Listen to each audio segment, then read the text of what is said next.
Welcome back to River City Live.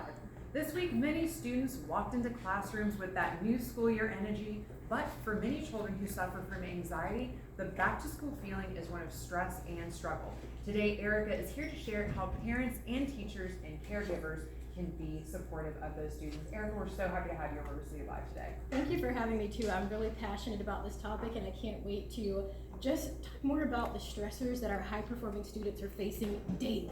Exactly, and I know that I came from a generation of a very high-performing group of kids. Like, we all just wanted to do well and be better. My parents would joke with me, though, that I was 14 going on 45 because I was just ready to break down at any moment because I was so stressed about grades, about sports, about everything. And kids these days are dealing with even more in 2024. So what do you feel are like the biggest catalysts or stressors when kids are going back to school and dealing with academics? Absolutely. So as a therapist that works primarily with high performing kids, I can tell you that they're in their honors classes, they're in AP classes, they're in IB programs, and a lot of stress comes with that. So they're dealing with stress related to imposter syndrome, feeling like they shouldn't even be in the classes with other high performing students. They're dealing with anxiety related to high expectations, and not just the high expectations that come from adults, but the high expectations that they place on themselves.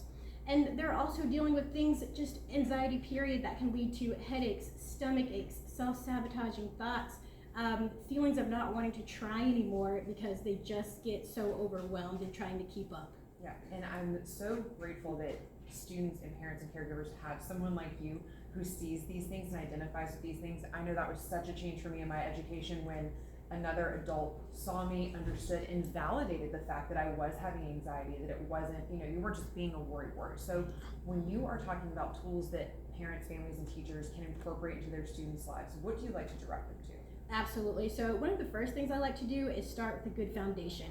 Let's lay out some boundaries. What is it going to look like when our kids are in what I like to call the green zone? Mm-hmm. And this is where, yes, they're stressed, but they're still functioning. They're still able to get up and get their schoolwork done.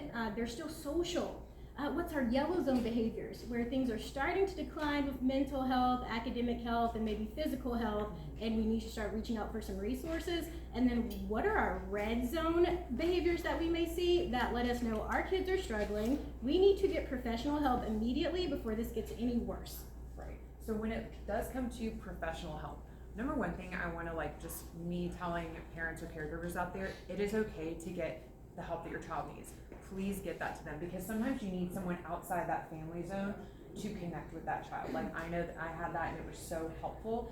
And so what do you incorporate with your practice and families that come to you and say, like, okay, Erica, we need you now? Right.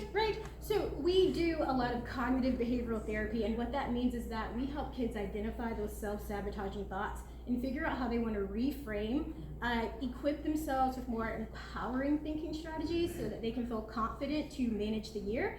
And not only are we providing mental health therapy with the CBT, but we're also giving them executive functioning skills training. So what does that mean? We're showing them how to get organized. We're showing them how to organize their backpacks and folders, how to break big projects up into small manageable tasks, and how to plan for the week so that they're not staying up until 2 a.m. trying to get their work done the night before. Right, exactly. And which actually adds to an additional stressor. I'm so excited to hear about all of these things because I know that there are things that can truly help your students because I know I went through those same things.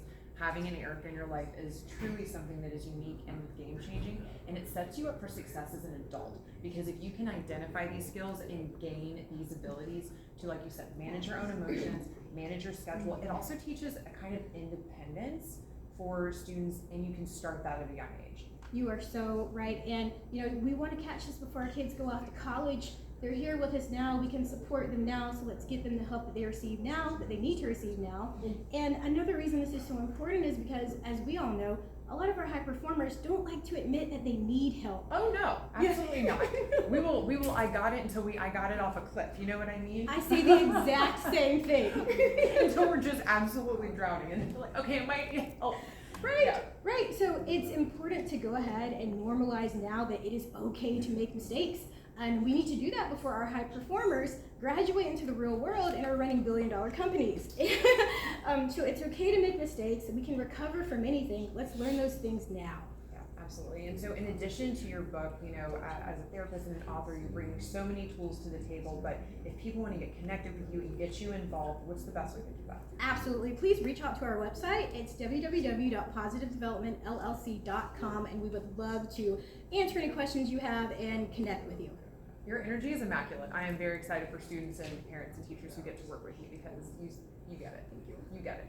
Get an Erica in your life. Now, when we come back, we're going to have your weekend roundup right after this weather snap talk brought to you by Paramount Builders. Take care.